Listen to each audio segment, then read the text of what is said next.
سيدنا ومولانا محمد وعلى آل سيدنا ومولانا محمد وبارك وسلم. عن عثمان بن عفان رضي الله عنه قال قال رسول الله صلى الله عليه وسلم من توضأ فأحسن الوضوء خرجت خطاياه من جسده حتى تخرج من تحت أظفاره.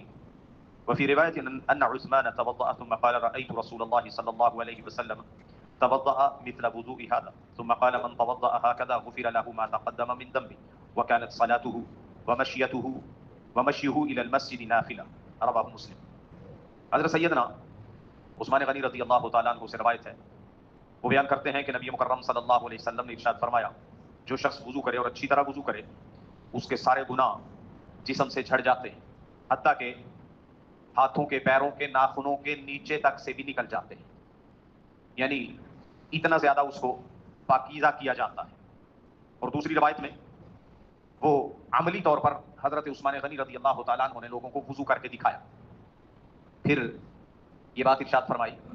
کہ رسول اللہ صلی اللہ علیہ وسلم نے بھی اسی طرح وضو فرمایا تھا، اور پھر یہ بات ارشاد فرمائی کہ جو آدمی اس طرح وضو کرے گا اس کے پچھلے سارے گناہ معاف ہو جائیں گے۔ اب رہ گیا نماز کا معاملہ، مسجد جانے کا معاملہ۔ وَكَانَتْ صَلَاتُهُ وَمَشْيُهُ إِلَى الْمَسْجِدِ نَافِلَةً،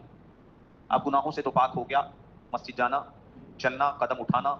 یہ اس کے لیے ایک زائد معاملہ ہے، یوں سمجھیں کہ یہ بونس ہے۔ اور امام غزالی رحمۃ اللہ علیہ وہ عجیب بات سمجھاتے ہیں، اس کی فضیلت عجیب طریقے سے وہ بیان کرتے ہیں کہ جیسے آدمی ہے، میل کچیل ہے اس کے بدن کے اوپر، اس کی شخصیت داغدار ہے، وضو سے یہ صاف ہو جائے گا۔ اب ضرورت رہ گئی اس کو مزید سجانے کی، سنوارنے کی، تو اب مسجد کے لیے، وضو کے لیے مسجد جانا، چلنا، نماز پڑھنا، نماز کے لیے مسجد آنا، چلنا، قدم اٹھانا، یہ سارے کا سارا تو اس کو سجانے سنوارنے کے لیے، یعنی اس سے تو شخصیت نکھرے گی۔ یا اس کو یوں سمجھ لیں کہ ایک آدمی اس نے ایک چیز کو صاف ستھرا کرنا ہے، اس نے کھرچ کے ریگ مارا، صاف ستھرا کر دیا۔ اب چمک اس میں کیسے پیدا ہوتی؟ رنگ روغن کرنے سے، اور رنگ روغن کے ساتھ جو چمک آتی ہے پھر اس کا ریٹ زیادہ لگتا ہے۔ گویا کہ جو وضو کر کے بیٹھ رہا تو اس نے صرف اپنے آپ کو کھرچ لیا ہے، ابھی اپنے آپ کو مزین نہیں کیا۔ تو مسجد آنا یہ تو بونس ہے،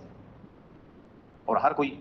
بونس کے لیے تو تگ و دو کرتا ہے، خصوصاً جہاں نوکری ایسی ہو نا وہاں بات بات پہ بونس ملتا ہو،